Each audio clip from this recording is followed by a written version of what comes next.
ជំរាបសួរពុកម៉ែបងប្អូនប្រិយមិត្តទាំងអស់គ្នាសូមស្វាគមន៍មកកាន់អេពីសូតទី18នៃកម្មវិធីម៉ោង12:00នាទីយប់ស្វាគមន៍មកកាន់អេពីសូតថ្មីសុខទុក្ខយ៉ាងណាដែរពុកម៉ែបងប្អូនប្រិយមិត្តទាំងអស់គ្នាបន្ទាប់ពីយើងបានឃ្លីបគ្នាមួយរយៈប្រហែលជាមួយសប្តាហ៍នេះណាសង្ឃឹមថាពុកម៉ែបងប្អូនប្រិយមិត្តទាំងអស់គ្នាសុខទុក្ខធម្មតាទៅចុះនៅក្នុងអេពីសូតនេះដែរគឺខ្ញុំមានរឿងចំនួនមួយរឿងដែលបានការចែកម្លែកមកពីបងប្រុសម្នាក់ដែលគាត់មានឈ្មោះថាវិតណាតែបងវិតនិយាយទៅគាត់គឺជាប្រិយមិត្តចាស់ទេដែលគាត់បានធ្លាប់និយាយ voice សំឡេងដែលខ្ញុំចាក់នៅក្នុងអេពីសូតទី16អញ្ចឹងអីដែលខ្ញុំបានដាក់នៅក្នុងកម្មវិធីណាបងប្អូនអរគ្នាសម្រាប់ការចែកម្លែករបស់បងប្រុសវិតម្ដងនេះគឺគាត់អត់និយាយសំឡេងមកទេគឺគាត់សរសេរអក្សរមកអញ្ចឹងគាត់ឲ្យខ្ញុំនឹងសម្រាយសាច់រឿងដែលគាត់បានសរសេរនឹងហើយដើម្បីនិយាយឲ្យប្រិយមិត្តយើងបានស្ដាប់អញ្ចឹងណាអញ្ចឹងកុំឲ្យខាតពេលវេលាយូរចង់ដឹងថាបងវិតនឹងគាត់ជួបរឿងរ៉ាវអ្វីខ្លះយើងចូលទៅស្ដាប់វីដេអូនេះទាំងអស់គ្នាសាច់រឿងនេះគឺវាបានកើតឡើងនៅក្នុងឆ្នាំ2020ដែលកាលនោះបងវិតគឺគាត់មានមុខរបរជាអ្នកយកឃ្មុំហើយសម្រាប់ការចូលទៅក្នុងព្រៃរបស់គាត់ដើម្បីរកឃ្មុំហ្នឹងគឺគាត់ទៅពីអ្នកបងប្រុសរបស់គាត់ណាបងប្អូនអរគ្នាហើយគាត់ទៅម្ដងអញ្ចឹងគឺគាត់តែងតែគេនៅក្នុងព្រៃហ្នឹង 3-4 ថ្ងៃអីទៅត្រឡប់មកវិញថ្ងៃមួយបងវិតជាមួយនឹងបងប្រុសរបស់គាត់ហ្នឹងគាត់ទៅយកឃ្មុំនៅក្នុងព្រៃជ្រៅមកកន្លែងដូចថ្ងៃធម្មតាអញ្ចឹងនៅក្នុងថ្ងៃទី1ដែលគាត់ទៅយកឃ្មុំហ្នឹងគឺគាត់រកឃ្មុំបានច្រើនខ្លាំងមែនតើហើយគាត់ក៏បានស្រឡឹងឃើញដើមឈើមួយហ្នឹងគឺវាទំនងគួរឲ្យចង់បានអញ្ចឹងណាបងប្អូនអរគ្នាលក្ខណៈថាបែបអញ្ចឹងគាត់ពេលហ្នឹងគឺគាត់យកត្រង់តនើសម្រាប់ឈើអីហ្នឹងយកមកដែរហើយគាត់ស្រឡឹងមើលទៅលើដើមឈើហ្នឹងទៅគឺវាស្អាតខ្លាំងមែនតើហើយវារៀងធំដែរអញ្ចឹងណាបងប្អូនអរគ្នាអញ្ចឹងគឺគាត់មានបំណងហ្នឹងគឺចង់កាប់ដើមឈើហ្នឹងយកមក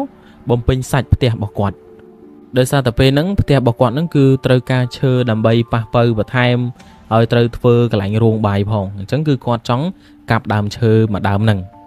អញ្ចឹងបន្ទាប់ពីគាត់ឃើញអញ្ចឹងហើយគាត់ក៏ទៅនិយាយជាមួយនឹងបងប្រុសរបស់គាត់គាត់ថាគាត់ហ្នឹងបានឃើញដើមឈើមួយហ្នឹងគឺតំណងហើយវាធំអញ្ចឹងនៅពេលដែលយើងកាប់ទៅគឺអាចយកទៅប៉ូវផ្ទះហើយយកទៅធ្វើរោងបាយបានហើយបងប្រុសរបស់គាត់ហ្នឹងដោយសារតែឃើញដើមឈើហ្នឹងគឺគាត់ចង់បានដែរគាត់ក៏មិនថាអីដែរគាត់ក៏ព្រមកាប់តែនៅក្នុងថ្ងៃហ្នឹងគាត់អត់តន់កាត់ទេគឺគាត់ទុកនៅពេលស្អែកអញ្ចឹងណាបងប្អូនអរគ្នាចាំពេលស្អែកឡើងពួកគាត់កាប់ហើយគាត់ជ្រៀកហើយអីហើយគាត់យកក្តារឈើហ្នឹងដើម្បីយកទៅប៉ូវផ្ទះនិងធ្វើរោងបាយរបស់គាត់អញ្ចឹងទៅភ្លាមហ្នឹងគ្រាន់តែពួកគាត់និយាយគ្នាចប់ភ្លាមគឺមានខ្យល់មួយបក់ខ្លាំងមែនទែនបក់មករកពួកគាត់យកហ្មងណាបក់ពួកគាត់នឹងស្ទើរតែប៉ើងយកហ្មងណាតែនៅក្នុងព្រៃបងប្អូនអរគ្នាក្នុងព្រៃហ្នឹងគឺមានដើមឈើធំក៏ធំហើយមានដើមឈើច្រើនរុំព័ទ្ធពេញព្រៃហ្នឹងហ្មងណាតែមិនសមណាថាមានខ្យល់ខ្លាំងយ៉ាងហ្នឹងដែលអាចស្ទើរតែបក់ពួកគាត់ប៉ើងបានណាពួកគាត់ទាំងពីរនាក់ហ្នឹងនៅពេលដែលឃើញបែបហ្នឹងក៏អត់បានគិតអីច្រើនដែរក៏នាំគ្នារៀបចំទុកឃ្មុំទុកអីហើយពួកគាត់រៀបចំដាំបាយដាំអីហូបចឹងទៅបន្ទាប់ពីពួកគាត់ហូបបាយហូបអីហើយហ្នឹងម៉ោងក៏ចូលម៉ោង5ម៉ោង6ល្ងាចហើយបន្ទាប់ពីហូបបាយហើយពួកគាត់ក៏រៀបចំកន្លែងដើម្បីគេងបោះសម្អាតកន្លែងគេងកន្លែងអីចឹងទៅហើយដុតភ្នក់ភ្លើងដុតអីពួកគាត់ក៏នាំគ្នាចងរឹងចងអីគេងហើយពេលហ្នឹងគាត់នឹងបងប្រុសរបស់គាត់ហ្នឹងគឺគេងអត់លក់ទេរហូតដល់ម៉ោង9យប់ណាបងប្អូនអរគ្នាហើយគាត់ថាពេលហ្នឹងពួកគាត់គឺល្វើយខ្លាំងមែនតើល្ងួយគេងខ្លាំងណាដោយសារតែពួកគាត់ទាំងពីរហ្នឹងគឺបានឡើងដើមឈើយកឃ្មុំយកអីពីពេលថ្ងៃហ្នឹងគឺអស់កម្លាំងខ្លាំងហើយគាត់ថាទៅដល់កន្លែងគេងពេលណាគឺគេងពេលហ្នឹងយកហ្មងណាតែនៅពេលដែលដល់ម៉ោងដែលគាត់ត្រូវគេងហ្នឹងគឺគាត់គេងអត់លក់អីរហូតដល់ម៉ោង9យប់បងប្អូនអរគ្នាពួកគាត់ក៏ចាប់ផ្ដើមចម្លែកចិត្តដោយសារតែក្នុងព្រៃហ្នឹងគឺវាចាប់ផ្ដើមស្ងាត់ឈឹងយកហ្មងណាអត់មានឮសំឡេងសត្វអត់មានឮសំឡេងអីសំបីតែមួយអែកយកហ្មងគឺស្ងាត់ឈឹងយកហ្មងក៏ប៉ុន្តែនៅពេលដែលស្ងាត់សំឡេងសត្វហ្នឹងពួកគាត់ក៏ចាប់ផ្ដើមឮសំឡេងដូចមានកូនក្មេងកំពុងតែរត់លេងជុំវិញកន្លែងដែលគាត់គេងហ្នឹងនៅចិត្តហ្នឹងបងប្អូនអរគ្នាហើយសំឡេងកូនក្មេងរត់លេងហ្នឹងគឺឮកាន់តែគៀកពួកគាត់ទៅយូរទៅកាន់តែគៀកទៅណាបន្តិចក្រោយមកបន្ទាប់ពីសំឡេងហ្នឹងវាឮកាន់តែចិត្តទៅបងវិតនេះគាត់មានអារម្មណ៍ថាដូចមានពីណាគេម្នាក់មកជិះលឿនរឹងរបស់គាត់ហើយរត់ណានៅពេលដែលបងវិតគាត់មានអារម្មណ៍ថាអញ្ចឹងគាត់គិតថាខ្លាចបងប្រុសអីរបស់គាត់ហ្នឹងគាត់អត់ហ៊ាននិយាយហើយគាត់មកដាស់អញ្ចឹងណាបងប្អូនអរគ្នាខ្លាចគាត់ជួបរឿងអីអញ្ចឹងទៅដោយសារតែពេលដែលគាត់កំពុងតែគេងហ្នឹងលក្ខណៈថាគាត់គេងឃ្លុំរឹងអារឹងប៉ារ៉ាមិនមានមុងមានអីដើម្បីយើងរឺតហើយគេងនៅក្នុងហ្នឹង ហើយបងវិទ្យហ្នឹងបន្ទាប់ពីគាត់គិតអញ្ចឹងគាត់ក៏បានរឺតរឹងរបស់គាត់ហ្នឹងដើម្បីមកមើលហើយដឹងគាត់ឃើញអីបងប្អូនអ្នកគ្នាគឺគាត់បានឃើញក្មេងៗច្រើនមែនទែនកំពុងតែរត់លេងនៅជុំវិញកន្លែងដែលគាត់គេងហ្នឹងហើយមានក្មេងខ្លះប្រហែលជា2ទៅ3នាក់កំពុងតែជិះនៅលើរឹងរបស់គាត់ហ្នឹងរត់លេងអញ្ចឹងណាបងប្អូនអ្នកគ្នាហើយមើលទៅរូបរាងរបស់ក្មេងហ្នឹងវិញគឺលក្ខណៈថាពាក់ក្បិនក្រហមហើយរូបរាងគឺខ្មៅហើយក្មេងទាំងអស់ហ្នឹងគឺមិនសូវជាធំអីហ្មងទេគឺរាងទូចដែរទេគឺមានច្រើនមែនទែនប្រហែលជាជិត10នាក់ហើយខ្លះក៏រត់លេងនៅដីអញ្ចឹងទៅហើយ3 4នាក់ផ្សេងទៀតកំពុងតែជិះនៅលើរឹងរបស់គាត់ហើយជិះនៅលើរឹងរបស់បងប្រុសរបស់គាត់អញ្ចឹងសម្រាប់ក្មេងៗអស់ទាំងហ្នឹងជឿជាក់ថាបងប្អូនប្រិយមិត្តយើងខ្លះគឺគាត់បានស្គាល់ហើយថាជាអ្វីក្មេងៗអស់ទាំងហ្នឹងគឺជាមរីងកងវាលបងប្អូនអរគ្នាបងប្រុសវិទ្យហ្នឹងនៅពេលដែលឃើញអញ្ចឹងដោយសារគាត់ខ្លាចដែរគាត់ក៏អត់ហ៊ាននិយាយអីដែរដោយសារតែគាត់ខ្លាចគាត់ក៏សង្ងំរហូតដល់ក្មេងៗអស់ទាំងហ្នឹងវារត់ទៅវិញអស់ទៅ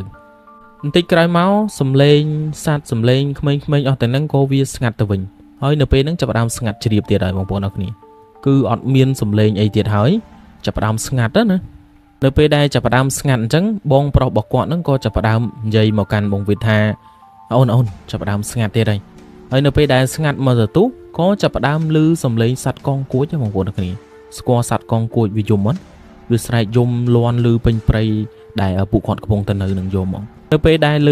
សត្វកងគួចនឹងវាយំអញ្ចឹងបងប្រុសវិទ្យនេះគាត់ក៏និយាយថាអូនឯងប្រយ័ត្នខ្លួនផងណាព្រោះតសត្វនឹងយំប្រកាសជាមានសត្វសាហាវវាចេញមកហើយនៅពេលដែលបងប្រុស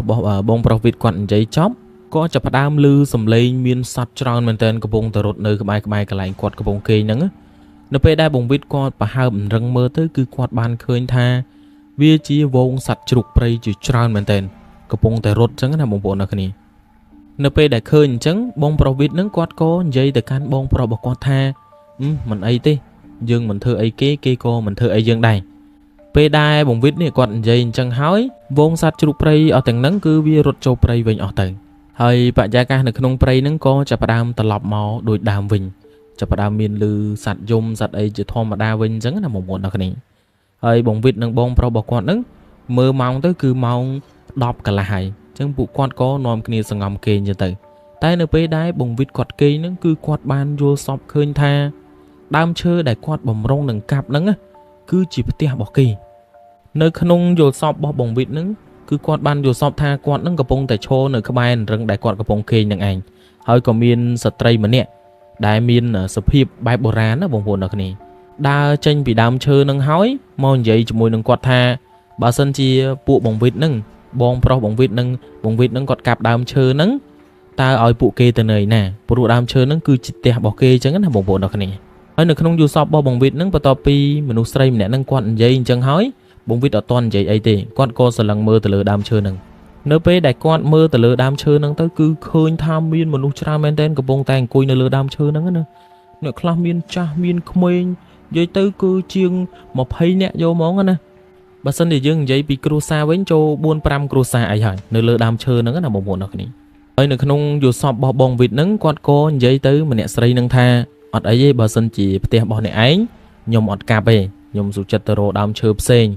ឬក៏ដើមឈើតូចនៅក្បែរហ្នឹងខ្ញុំយកទៅប៉ះបើផ្ទះរបស់ខ្ញុំទៅ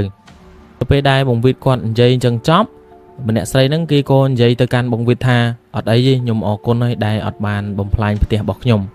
រហូតដល់ព្រឹកឡើងបងវិទ្យហ្នឹងគាត់ភ្ញាក់មកគាត់ក៏ទៅនិយាយជាមួយនឹងបងប្រុសរបស់គាត់ថាមិនបាច់កាប់ដើមឈើហ្នឹងទេតែពេលហ្នឹងបងប្រុសវិទ្យហ្នឹងគឺគាត់រៀបចំនឹងកាប់ដើមឈើហ្នឹងហើយបងប្អូនអរគ្នាគាត់ប្រឆេះម៉ាស៊ីនប្រឆេះអីហើយគាត់រៀបនឹងកាប់ហើយបងវិទ្យហ្នឹងគាត់ក៏និយាយទៅកាន់បងប្រុសគាត់ថាមិនបាច់កាប់ដើមឈើហ្នឹងទេព្រោះដើមឈើហ្នឹងគឺជាផ្ទះរបស់គេអីចឹងណាពួកគេបានមកបញ្យល់សពបងវិទ្យហ្នឹងដែរអញ្ចឹងបងប្រុសវិទ្យហ្នឹងគាត់ក៏អត់បានកាប់ដើមឈើហ្នឹងទៅហើយគាត់ក៏ទៅរកដើមឈើណាក្បែរហ្នឹងទូចហើយកាប់ដើម្បីយកទៅទុកធ្វើរោងបាយរបស់គាត់ហើយនឹងប៉ះបើផ្ទះរបស់គាត់តិចតួចចឹងទៅបងប្អូនអ្នកគ្នាមានឆ្ងល់ត្រង់ចំណុចថាមិនបានពួកគាត់សម្រេចចិត្តកាប់ដើមឈើទូចអត់ដោយសារតែភិកច្រើនដើមឈើទូចគឺមិនទាន់មានរុក្ខរៈឬក៏ព្រាយអីទៅនៅនឹងដើមឈើហ្នឹងទេតើដើមឈើចាប់ពី10ឆ្នាំឡើងទៅគេទៅនៅបានអញ្ចឹងណាបងប្អូនអ្នកគ្នាបើនៅទូចគឺរុក្ខរៈឬក៏អ្នកតាឬក៏ប្រភេទព្រាយអីហ្នឹងគេទៅនៅអត់ទាន់កើតទេ ចឹងពួកគាត់បន្ទាប់ពីរៀបចំកាប់ដើមឈើនឹងហើយអស់ហើយពួកគាត់ក៏ជ្រៀកឈើជ្រៀកអីហ្នឹងដើម្បីយកមកផ្ទះរបស់គាត់រៀបចំឲ្យវ៉ាន់ហើយចូលមកក្នុងភូមិវិញអញ្ចឹងណាបងប្អូនអ្នកគ្នានៅពេលដែលបងវិទ្យនិងបងប្រុសរបស់គាត់ចូលមកក្នុងភូមិវិញគាត់ឮអ្នកភូមិអ្នកស្រុកគេនិយាយថាមានករណីបាត់មនុស្សដែលមានគ្រួសារមួយហ្នឹងដែលគេស្គាល់ថាមានមុខរបរជាអ្នកចាំចការឲ្យគេណាដែលនៅក្នុងគ្រួសារហ្នឹងគឺបានបាត់កូនប្រុសម្នាក់មានអាយុ28ឆ្នាំណាហើយបាត់រហូតដល់2ថ្ងៃហើយគ្រួសាររបស់គេហ្នឹងគឺរកកូនប្រុសម្នាក់ហ្នឹងគឺរកអត់ទាន់ឃើញទេរយៈពេល2ថ្ងៃហើយគ្រួសាររបស់គេហ្នឹងគឺគេខំប្រឹងរកខ្លាំងមែនទែនហើយមិនមែនរកតែគ្រួសារហ្នឹងទេសូម្បីតែអ្នកភូមិអ្នកស្រុកក៏គេជួយរកដែរតែរកយ៉ាងណាក៏រកអត់ឃើញណាបងប្អូនអ្នកគ្នាគឺរយៈពេលឡើង2ថ្ងៃហើយរកអត់ទាន់ឃើញទេហើយដូចយើងបានដឹងស្រាប់ហើយបងប្រុសវិទ្យហ្នឹងគឺគាត់ជាអ្នកដើរចូលក្នុងព្រៃអ្នកដើរក្នុងព្រៃរករបស់ព្រៃអីចឹងណារកឃ្មុំរកអីចឹងទៅហើយគាត់ក៏បានកាប់ដើមឈើកាប់អីមកមួយចំនួនចឹងដែរហើយនៅពេលដែលគាត់មកដល់ក្នុងភូមិមកដល់ផ្ទះគាត់ហ្នឹងគឺគាត់បានឃើញថាមានលោកតាអាចារ្យម្នាក់ហ្នឹងគឺមករកទិញដើមខ្នុរលក្ខណៈថាប្រភេទក្លឹមខ្នុរណាគាត់យកទៅហ្នឹងគឺដើម្បីទៅធ្វើស្ករតែធ្វើស្ករហ្នឹងគឺមិនមែនស្ករប្រភេទស្ករធំដែលចំណាំគេដាក់ក្នុងវត្តហើយវាយពេលចូលភាសាចូលអីចឹងទេជាប្រភេទស្ករដែលយើងវាយបច្ចុប្បន្នរយៈប្រភេទស្ករដែលយើងវាយដើម្បីពិធីមង្គលការអីចឹងណាភ្លេងការភ្លេងអីហ្នឹងគឺប្រភេទស្ករហ្នឹងណាបងប្អូនអរគ្នាហើយបងប្រុសវិទ្យហ្នឹងគាត់ក៏ស្គាល់ថាលោកតាអាចារ្យម្នាក់ហ្នឹងគាត់ក៏ចេះទាយជាអីចឹងដែរហើយនៅពេលដែលអញ្ចឹងគាត់ក៏និយាយរឿងដែលបាត់មនុស្សនៅក្នុងភូមិរបស់គាត់ហ្នឹងនិយាយប្រាប់ទៅលោកអាចារ្យហ្នឹងលោកតាអាចារ្យម្នាក់ហ្នឹងណាបងប្អូនអរគ្នាហើយនៅពេលដែលគាត់និយាយប្រាប់ពីភិនភាគនិយាយប្រាប់ពីអាយុអីហើយប្រាប់ថាមានអាយុ28ឆ្នាំអីហើយលោកតាអាចារ្យម្នាក់ហ្នឹងគាត់ក៏រាប់ដៃរាប់ជើងមើលហើយបងប្អូនអរគ្នាដឹងមិនចឹងលោកតាអាចារ្យហ្នឹងបន្ទាប់ពីគាត់រាប់ដៃរាប់ជើងហើយហ្នឹងគឺគាត់បានប្រាប់ទៅបងប្រុសវិទ្យថាកូនប្រុសរបស់គ្រួសារមួយហ្នឹងគឺបានស្លាប់បាត់ហើយបងប្អូនអរគ្នាបងប្រុសវិទ្យហ្នឹងនៅពេលដែលឮលោកតាគាត់និយាយអញ្ចឹងគាត់ក៏អត់ហ៊ាននិយាយអីដែរដោយសារតែខ្លាចអត់ច្បាស់អញ្ចឹងទៅនៅពេលដែលយើងទៅប្រាប់គ្រួសាររបស់គេអាចមានការខឹងប្រកាន់អីជាមួយនឹងគាត់អញ្ចឹងទៅហើយបងប្រុសវិទ្យហ្នឹងគាត់ក៏អត់បាននិយាយរឿងអីហ្នឹងទៅប្រាប់ណាគេទៀតដែរសម្បីតែគ្រួសាររបស់អ្នកដែលលោកតាហ្នឹងគាត់បានទាយក៏ដោយលុះរហូតដល់ល្ងាចឡើងបងប្រុសវិទ្យនេះគាត់ក៏បានទៅដេញគោដែលបងប្រុសរបស់គាត់ហ្នឹងគាត់បានយកទៅខ្វៀលនៅខាងក្រោយចកាហ្នឹងហើយនៅខាងក្រោយចកាហ្នឹងគឺមានស្រះមួយហើយនៅមាត់ស្រះហ្នឹងគឺមានដើមកកោះមួយនៅពេលដែលបងវិទ្យនេះគាត់ដេញគោរបស់គាត់មកក្បែរនឹងដើមកកោះហ្នឹងស្រាប់តែគោរបស់គាត់ហ្នឹងគឺផ្អើលកជ្រោលយកហ្មងណាបងប្អូនអ្នកនេះលក្ខណៈថាដូចវាឃើញអីមួយអញ្ចឹងណាអញ្ចឹងបងវិទ្យហ្នឹងគឺគាត់ឆ្ងល់ខ្លាំងមែនទែនតែគោរបស់គាត់ហ្នឹងឃើញអីបានកជ្រោលបានផ្អើលពេញហ្នឹងអញ្ចឹងគាត់ឆ្ងល់តែប៉ុណ្្នឹងហើយគាត់ក៏មិនបានគិតអីទៀតគាត់ក៏ដេញគោដេញអីរបស់គាត់ហ្នឹងត្រឡប់ទៅផ្ទះវិញអញ្ចឹងទៅលុះរហូតដល់ព្រឹកឡើងម៉ោងប្រហែលជា5កន្លះលពូដែលគាត់បានចាំចកាហើយត្រូវជាឪពុកដែលកូនគាត់បានបាត់ខ្លួនហ្នឹងគាត់ក៏បានមកមើលសទូចដែលគាត់បានរាយបានចងអីនៅនឹងស្រះហ្នឹងណាបងប្អូនអរគ្នានៅពេលដែលគាត់កំពុងតែមើលសទូចរបស់គាត់ហ្នឹងគាត់មានអារម្មណ៍ថានៅលើដើមកកោះហ្នឹងដូចជាមានមនុស្សកំពុងតែយល់ទៅយល់មកនៅពេលដែលគាត់មានអារម្មណ៍អញ្ចឹងគាត់ក៏ប្រចាំងពិលរបស់គាត់នេះដែលយកទៅមើលសទូចហ្នឹងទៅលើដើមកកោះហ្នឹងពេលហ្នឹងគាត់ថាគាត់ស្លុតចិត្តខ្លាំងមែនទែនដោយសារតែឃើញរូបរាងបរោះម្នាក់កំពុងតែចងកហើយយល់ទៅយល់មកនៅលើដើមកកោះហ្នឹងហើយគាត់ស្គាល់យ៉ាងច្បាស់ថាបរោះដែលកំពុងតែចងកហើយយល់ទៅយល់មកនៅលើដើមកកោះហ្នឹងគឺជាកូនប្រុសដែលបានបាត់ខ្លួនចំនួន2ថ្ងៃបើគិតមកដល់ដែរពេលដែលគាត់ទៅមើលសទូចហ្នឹងគឺ3ថ្ងៃហើយគឺគាត់ស្លុតចិត្តខ្លាំងមែនទែនគាត់ឃើញថាកូនប្រុសរបស់គាត់ហ្នឹងគឺបានចងកនៅលើដើមកកោះហ្នឹងឯងហើយភ្លាមហ្នឹងលោកពូម្នាក់ហ្នឹងគាត់ក៏ចាប់ផ្ដើមស្រែកឆោឡោពេញនឹងយកមកដោយសារតែគាត់ឃើញកូនគាត់ហ្នឹងកំពុងតែចងកយល់ទៅយល់មកអញ្ចឹងណាមើលសភាពមិនដឹងថាប្រហែលថ្ងៃហើយស្រែកឆោឡោរហូតដល់អ្នកផ្ទះគ្រួសាររបស់គាត់អីហ្នឹងរត់មកមើលណានៅពេលដែលរត់មកមើលហ្នឹងគឺយំគ្រប់គ្នាតែម្ដងគ្រួសាររបស់គាត់ហ្នឹងលុះរហូតដល់ម៉ោង6 7ព្រឹកមកប៉ូលីសអីហ្នឹងគេក៏បានមកដល់ទីតាំងកើតហេតុមកកន្លែងហ្នឹងហើយគេក៏បានធ្វើកសលវិច័យធ្វើអីចឹងទៅហើយកំឡុងពេលហ្នឹងបងប្រុសវិទ្យហ្នឹងគាត់ក៏បានទៅមើលនឹងគេដែរតែគាត់ឈរនៅឆ្ងាយខ្លាំងមែនទែនឆ្ងាយពីកន្លែងកើតហេតុហ្នឹងគឺឡើង200ម៉ែត្របងប្អូនអ្នកគ្នា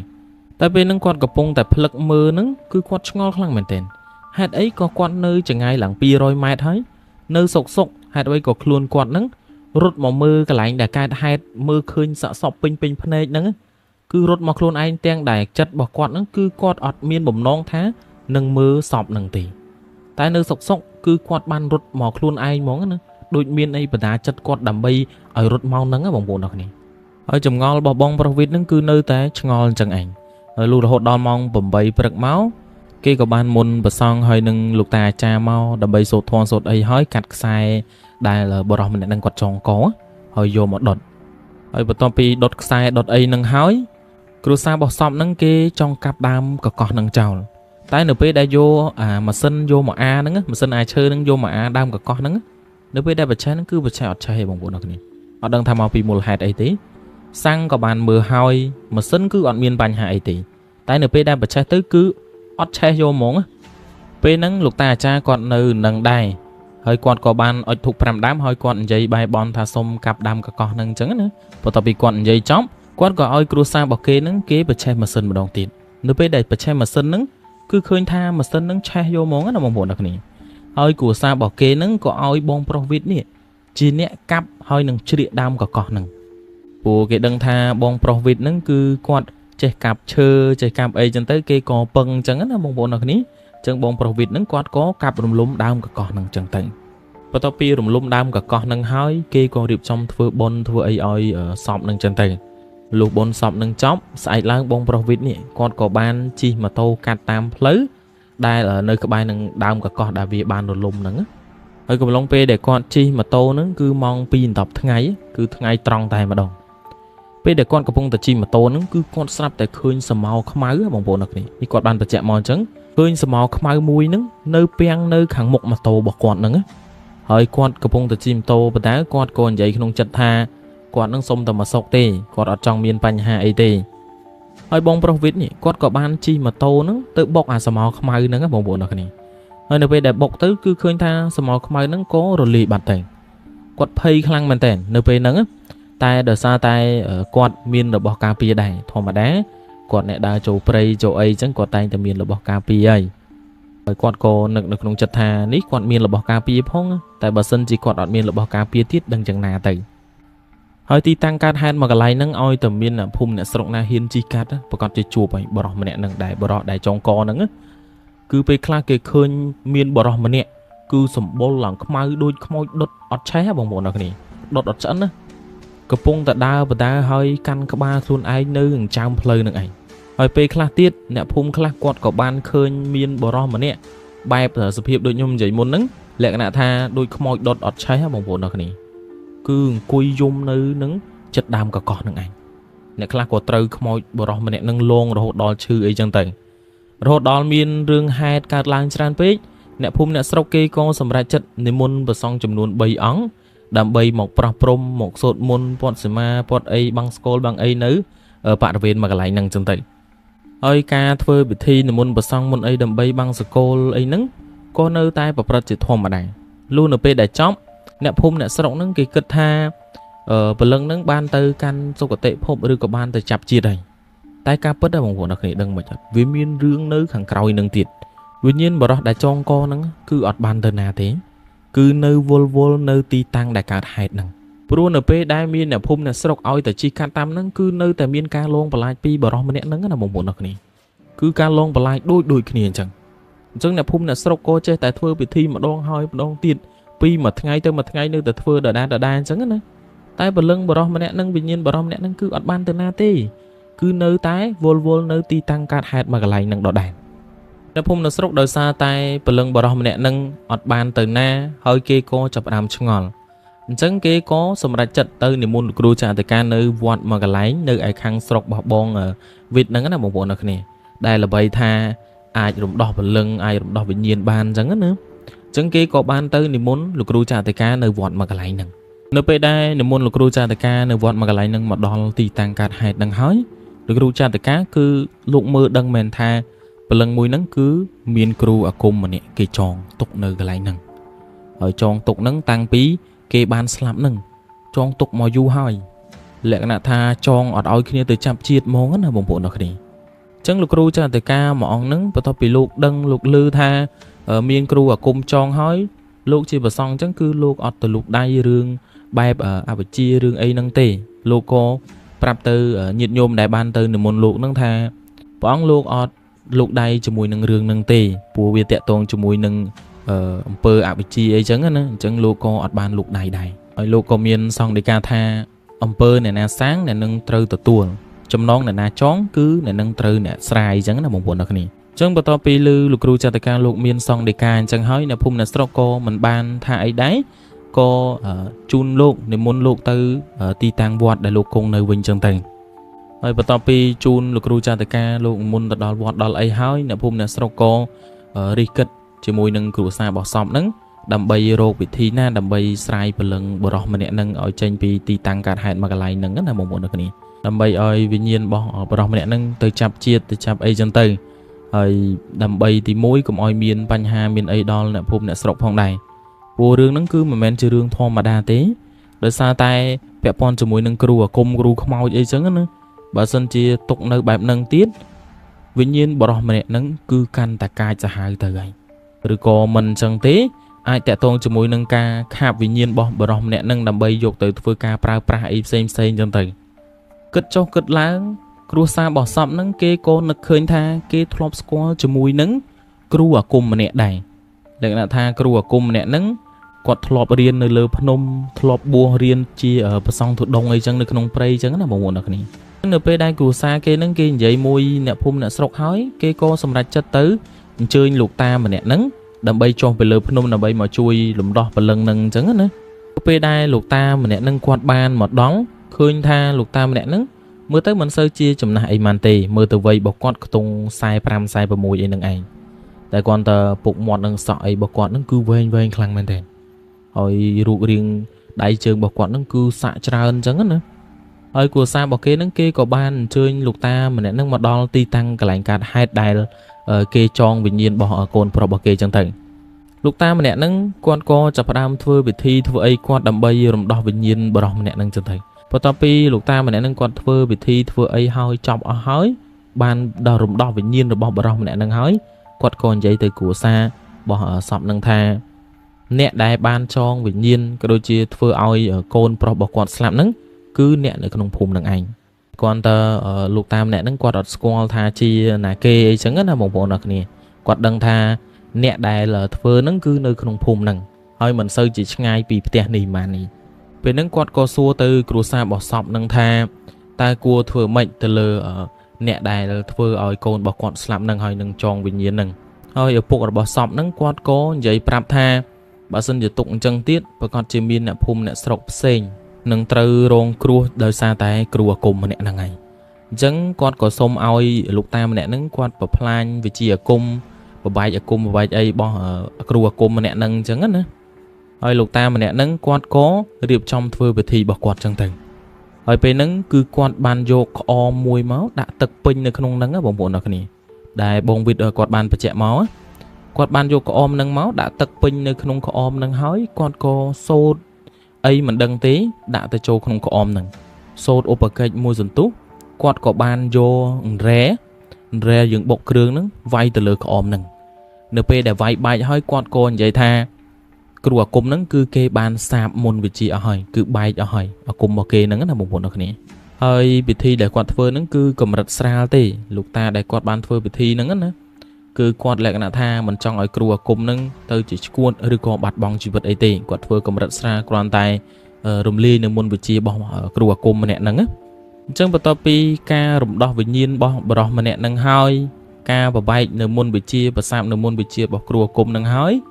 លោកតាដែលគាត់បានមកជួយហ្នឹងគាត់ក៏អញ្ជើញទៅលើភ្នំវិញចឹងទៅនៅខាងជួរភ្នំកវាញអញ្ចឹងណាបងប្អូនទាំងគ្នាលោករហូតដល់ជប់ឡើងលពូដែលត្រូវកូនគាត់បានស្លាប់ដែលត្រូវគ្រូចងគ្រូអីហ្នឹងគាត់ក៏បានយល់សពឃើញថាកូនរបស់គាត់ហ្នឹងគឺបានរួចពីទីតាំងកើតហេតុមកកន្លែងហ្នឹងហើយបានរួចវិញ្ញាណពីកន្លែងហ្នឹងណាបានត្រូវលោកតាម្នាក់ហ្នឹងគាត់ស្រាយហើយមុននឹងគាត់ទៅនឹងទៀតសោតវិញ្ញាណមួយហ្នឹងគឺគាត់និយាយប្រាប់ទៅពុករបស់គាត់ថាជួយមើលថែអ្នកផ្ទះហើយឧស្សាហ៍ធ្វើបន់ធ្វើអីឲ្យគេផងអញ្ចឹងទៅលោករហូតដល់ព្រឹកឡើងគ្រួសារមួយហ្នឹងគេក៏រៀបចំធ្វើម្ហូបធ្វើអីយកចង្ហាន់ទៅប្រគេនព្រះសង្ឃដាក់បាតដាក់អីចឹងដើម្បីឧទ្ទិសកុសលឲ្យកូនគាត់ចឹងទៅហើយរឿងរបស់បងប្រុសវិទ្យហ្នឹងគឺអត់ទាន់ចប់ទេណាគាត់ថាម្លងពីហ្នឹងបាន 3-4 ថ្ងៃក៏មានកូនរបស់គ្រូអាគមម្នាក់ nơi sọc sọc cứ từ chong co sầm lạp khuôn chẳng là bông bồn này ở ca chong co sầm lạp khuôn nó cứ đôi ọt đằng mù là hai tí chắc là tha ọt miên rương ấy mong á nữa nơi sọc sọc cứ côn rồi bọc cua cung nó cứ từ chong co sầm lạp khuôn nơi càng cào tiền nằng vô mong nơi lơ đam smile nơi càng cào tiền nằng á nữa bắt đầu máu cua cung nó cua xa bọc kê nó kê con riệp trong thưa bật thi bon thưa ấy oi côn bọc kê chân tử oi bông bồn này đừng mà nhận nơi ngay để thưa bon nói côn nó và tom pi từ tua nhiêu từ tua ấy là hốt đo mong vậy mong buồn dục hói nhiêu kêu các bạn từ tiền từ ấy ở chân từ nơi so từ nẹt đại kê nơi cầm đo sọp nơi phật si ấy nơi nâng tỉ lên bia lên ấy chân từ và bốn bọc kêu cung nẹt nó đời xa tại khơi vào đây hot com từ tua nhiêu từ tua ấy coi đừng họ ăn trắng con có bán đinh vào đây bọc quạt nứng đâm bây ở từ ngủ thực ăn rượu trong hộp bài hộp ấy chân từ hơi bờ đại chi kêu cung nẹt nứng cứ nơi coi plug mo từ tua hói kia còn vậy tha anh nhận ngụt tật ấy anh trong ngộp giấy chân vô món ở bông bồn này hơi ca giấy bom bờ rọ cua cung mà nè nắng lẹ là tha men giấy bài mục ngút để bông bồn này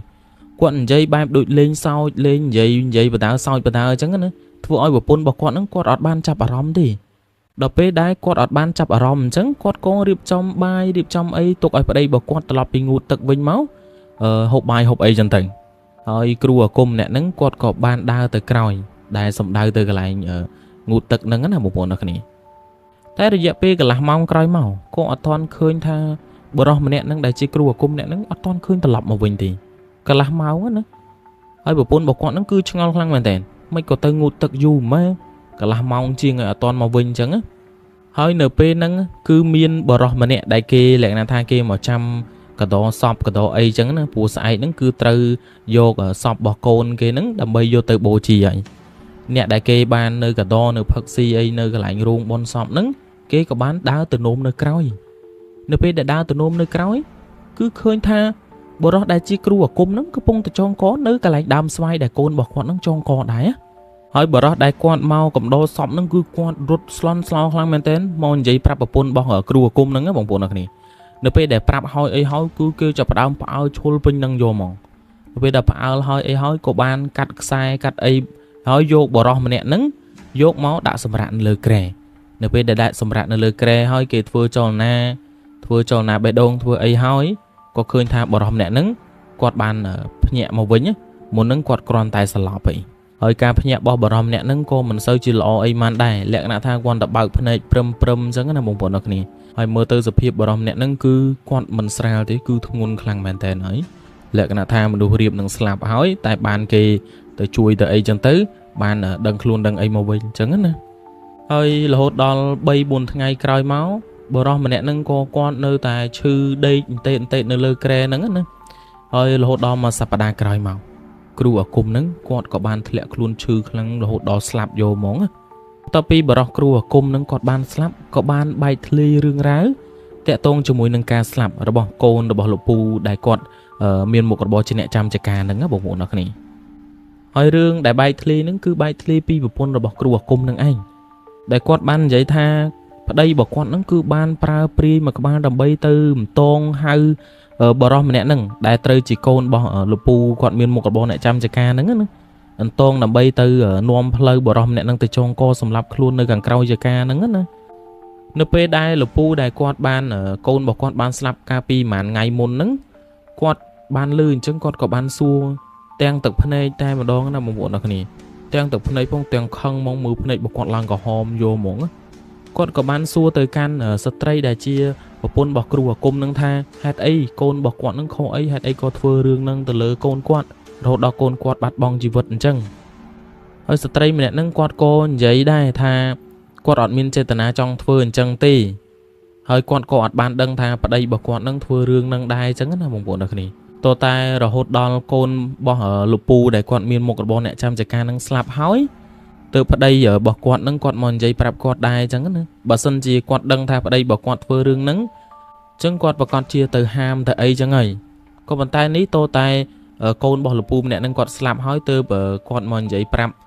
và pôn bỏ quạt chẳng nữa kêu cùng nẹ nâng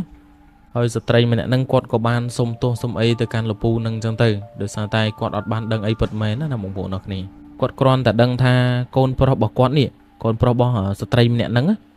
គេហ្នឹងគឺបានលួចស្រឡាញ់គូតដឹងរបស់កូនប្រុសរបស់លោកពូដែលគាត់មានមុខរបរជាអ្នកចាំចការហ្នឹងហើយនៅពេលដែលកូនប្រុសរបស់គាត់ហ្នឹងគាត់ទៅញ៉ែញងទៅលេះលោះអីជាមួយនឹងគូតដឹងរបស់កូនប្រុសរបស់លោកពូអ្នក